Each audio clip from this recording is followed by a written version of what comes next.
Hello friends, स्वागत है आप सभी का हमारे YouTube channel go to success में। फ्रेंड्स, इससे पहले वाली जो वीडियो थी उसमें हम लोगों ने आपके जो सोशियोलॉजी में थिंकर्स हैं इनसे रिलेटेड जो कुछ फैक्ट्स हैं, कॉन्सेप्ट, बुक्स, इसके अलावा जो कुछ महत्वपूर्ण बातें थी थिंकर्स से रिलेटेड उनके बारे में हम लोगों ने शॉर्ट में देखा था। उसी से रिलेटेड ये भी वीडियो है, उसका सेकंड पार्ट है। अगर आपने फर्स्ट पार्ट नहीं देखा है तो प्लीज़ उसे भी ज़रूर देख लीजिएगा। सबसे पहले हम लोग बात करने वाले हैं फ्रेज़र से रिलेटेड। तो फ्रेज़र से रिलेटेड एग्ज़ाम में अक्सर पूछा जाता है, तो इनके बारे में बात कर ले तो इन्हें आर्म चेयर का मानव शास्त्री कहा जाता है। क्या कहा जाता है? आर्म चेयर का मानव शास्त्री माना जाता है फ्रेज़र को। ठीक है। और इन्होंने क्या कहा है कि जो धर्म है उसका उद्भव वस्तु से हुआ है। यहाँ पर ये आपको याद रखना है, धर्म का उद्भव वस्तु से हुआ है। किसने कहा है? फ्रेजर ने कहा है। जादू को इन्होंने छद्म विज्ञान कहा है। मोस्ट इंपॉर्टेंट एग्जाम में पूछा जा चुका है। जादू को इन्होंने क्या कहा है? छद्म विज्ञान कहा है। जादू के दो टाइप बताए हैं, अनुकरणीय जादू और संक्रामक जादू। ठीक है, अनुकरणीय जादू और संक्रामक जादू ये किसने बताया है? फ्रेजर ने। और ये भी टाइप्स पूछे जा चुके हैं एग्जाम में। तो यहाँ पर ये फ्रेजर इंपॉर्टेंट हो जाता है, आपको अच्छे से देखना है। इन्होंने फ्रेजर को जादू की क्या माना है? जो जादू है ना, उन्होंने जादू को विज्ञान की क्या माना है? अवैध बहन माना है। किसने? फ्रेजर ने। ठीक है, फ्रेजर ने जादू को क्या माना है? विज्ञान की ये अवैध बहन है। इंपॉर्टेंट बात है, किसने कही है? फ्रेजर ने। याद रखना है आपको। और ये मानव को क्या कहते हैं कि जो मानव है वो शक्ति का क्या है? पिता है। ठीक है, मानव शक्ति का क्या है? पिता है। और इनकी एक इम्पॉर्टेंट बुक है जो एग्जाम में आती है, द गोल्डन बाउ। क्या है? द गोल्डन बाउ है, ये इनकी एक इम्पॉर्टेंट बुक है। नेक्स्ट है पीटर ब्लाउ के बारे में देख लें। तो इन्होंने विनिमय सिद्धांत दिया था। ठीक है, इन्होंने विनिमय सिद्धांत दिया था, एक्सचेंज थ्योरी दी थी, और इसीलिए ये जाने जाते हैं पीटर ब्लाउ। ठीक है, इनकी इंपॉर्टेंट बुक्स के बारे में बात कर ले तो जो फर्स्ट बुक है the American occupational structure, the American occupational structure. Second important book formal organization a comparative approach. And third important book है द डायनेमिक्स ऑफ ब्यूरोक्रेसी। ठीक है, तो ये तीन इंपॉर्टेंट बुक थी पीटर ब्लाउ से रिलेटेड।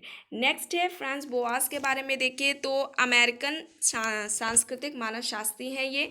ठीक है, अमेरिकन सांस्कृतिक मानव शास्त्री हैं।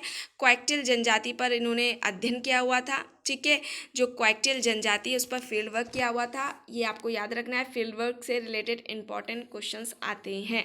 ठीक है, इनकी एक बुक है important, the mind of primitive man. ठीक है, the mind of the primitive man, ये इनकी एक इंपॉर्टेंट बुक है, आपको याद रखनी है। नेक्स्ट है A R Radcliffe Brown, most important है। रेडक्लिफ ब्राउन हो गया, मेलेनोवस्की हो गया, लेविस स्ट्रॉस हो गया, मायर फोर्टीज हो गया, रेमनफर्थ हो गया, नाडेल हो गया। ठीक है, ये कुछ इंपॉर्टेंट है, इनसे रिलेटेड क्वेश्चंस आते ही आते हैं, आपको इन्हें अच्छे से देखना चाहिए। अगर इनसे रिलेटेड आपने क्वेश्चंस वाली वीडियोस नहीं देखी है तो प्लेलिस्ट में आप जाकर वहाँ से देख सकते हैं। ठीक है, तो अगर हम रेडक्लिफ ब्राउन की बात करें तो ये तुलनात्मक समाजशास्त्र से संबंधित हैं। ठीक है, तुलनात्मक कंपैरेटिव सोशियोलॉजी से ये संबंधित हैं। रेडक्लिफ ब्राउन और मेलेनोवस्की ब्रिटिश मानव शास्त्र के संस्थापक हैं। ठीक है, ब्रिटिश जो मानव शास्त्र के संस्थापक हैं वो कौन माने जाते हैं? रेडक्लिफ ब्राउन और मेलेनोवस्की। ठीक है, ये आपको यहाँ पर ये याद रखनी है बातें। ठीक है, कॉन्सेप्ट की बात करें तो इन्होंने परिहार और परिहास का कॉन्सेप्ट दिया हुआ है। ठीक है, परिहार और जो परिहास है उसका कॉन्सेप्ट किसने दिया हुआ है? रेडक्लिफ ब्राउन ने दिया हुआ है। और इसके अलावा अगर हम परिहास की बात करें तो रेडक्लिफ ब्राउन के अलावा परिहास की बात टाइलर ने भी की है। ठीक है, परिहास और परिहार का जो दिया है कॉन्सेप्ट रेडक्लिफ ब्राउन ने दिया है। परिहास की बात करें तो यहाँ पर आपको यह याद रखना है कि रेडक्लिफ ब्राउन के साथ साथ टाइलर हैं जिन्होंने दिया है। ठीक है, और इन्होंने डायडिक रिलेशंस की बात की जिसमें 1 to 1 रिलेशंस की बात की है उन्होंने। ठीक है, दो शब्द दिए हैं, डायक्रोनिक जिसमें 1 to 1 रिलेशन की बात की है, जिसमें किस तरीके की बात की है संबंधों की, कि घनिष्ठ संबंध है, संबंधों में स्थायित्व है। दूसरा है साइक्रोनिक जिसमें औपचारिक संबंधों की बताई है, जो कि क्या है? अस्थिर संबंध है, इसीलिए ये गतिशील है, संबंधों में गतिशीलता पाई जाती है। ठीक है, इनकी इंपॉर्टेंट बुक्स की बात करें जो मोस्ट इंपॉर्टेंट है, आपने अगर पिछले साल के पेपर्स देखे होंगे तो उसमें इनके क्वेश्चंस जो बुक से रिलेटेड हैं वो पूछे जाते हैं। स्पेशल स्पेशली मैचिंग वाले में, ठीक है। तो द अंडमान आइसलैंडर्स, इनकी ये बुक है। Structure and function in primitive society है। African system of kinship and marriage, ये मोस्ट इंपॉर्टेंट है। African system of kinship and marriage, structure and function in primitive society और द अंडमान आइसलैंडर्स, ये important है books, ठीक है, जो कि किसकी है, रेडक्लिफ ब्राउन की है और एग्जाम में आती हैं। अच्छा, अब इन्होंने सोशल स्ट्रक्चर से रिलेटेड जो बात की है उसके बारे में देख लीजिए, पेपर में आता है। सामाजिक संरचना को गतिशीलता किसने बताया है, या सामाजिक संरचना गतिशील है किसके अनुसार, रेडक्लिफ ब्राउन के अनुसार, ठीक है। इन्होंने जो सोशल स्ट्रक्चर है उसको व्यक्तियों की क्रमबद्धता बताया है, पहले भी आप लोगों को बताया जा चुका है। इनके लिए सोशल स्ट्रक्चर क्या है, मूर्त है।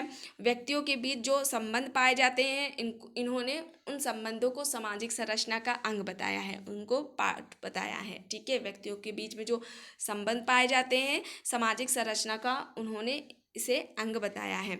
और इन्होंने संरचनात्मक प्रकारवाद की अवधारणा दी है। संरचनात्मक प्रकारवाद की अवधारणा किसने दी है, रेडक्लिफ ब्राउन ने दी है। नेक्स्ट बात करने वाले हैं C.H. कूले, ठीक है, ये ठीक कर लीजिएगा, C.H. कूले हैं, ठीक है, C.H. कूले हैं। शिकागो स्कूल से संबंधित है। सांकेतिक अंतःक्रियावादी ये जाने जाते हैं। इन्हें सबसे पहले मानवतावादी व समाजशास्त्री माना जाता है, ठीक है, इन्हें सबसे पहला मानवतावादी व समाजशास्त्री माना जाता है। कॉन्सेप्ट की बात करें तो मोस्ट इम्पॉर्टेंट है, कॉन्सेप्ट से रिलेटेड प्राथमिक समूह की अवधारणा से स्पेशली क्वेश्चन आता है। आत्मदर्पण का सिद्धांत किसने दिया है, किसकी अवधारणा है। अर्ध प्राथमिक समूह किसकी, 3 इंपॉर्टेंट कॉन्सेप्ट है कूले के, जो कि आपको याद होने चाहिए और आपको याद भी होगा, ठीक है। इंपॉर्टेंट बुक्स की बात करें तो फर्स्ट जो इंपॉर्टेंट बुक है the human nature and social order, and second important जो बुक है सोशल ऑर्गेनाइजेशन है, ठीक है, क्या है, सोशल ऑर्गेनाइजेशन। एंड द जो फर्स्ट बुक है ना, the human nature and social order, ठीक है, आपको याद करना है। चेतन और अचेतन नियंत्रण की बात की है, ठीक है, चेतन और अचेतन नियंत्रण की भी बात किसने की है, कूले ने की है। इन्होंने प्राइमरी जो ग्रुप है, प्राथमिक समूह है, उसको मानव स्वभाव की कोशिका बताया है, ठीक है, प्राथमिक समूह को मानव स्वभाव की कोशिका बताया है।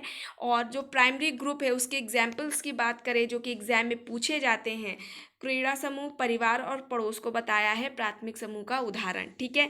अर्ध प्राथमिक समूह की जो कॉन्सेप्ट दिया वो इसका उदाहरण की बात करें, उदाहरणों की, तो स्काउट ग्रुप, लघु विचार गोष्ठी, सोशल ग्रुप, क्लब, गांव के जो मनोरंजन के केंद्र होते हैं, इन सबको उसमें रखा है अर्ध प्राथमिक समूह में, ठीक है। तो ये हो गया इनका 3 इंपॉर्टेंट कॉन्सेप्ट थे, आपका प्राथमिक समूह, अर्ध प्राथमिक समूह और क्या था आपका आत्मदर्पण का सिद्धांत, ठीक है। इंपॉर्टेंट बुक्स थी, आपको याद रखनी चाहिए, जो कि एग्जाम में अक्सर पूछी जाती है। तो फ्रेंड्स, इस वीडियो में बस इतना ही। अगर ये आपको वीडियो पसंद आई हो तो प्लीज़ लाइक करिएगा, कमेंट करके ज़रूर बताइएगा। एंड हाँ, थिंकर से रिलेटेड जितने भी इंपॉर्टेंट क्वेश्चंस बनते हैं उनसे रिलेटेड आपको प्लेलिस्ट में वीडियोस मिल जाएंगी, उन्हें ज़रूर देखिएगा।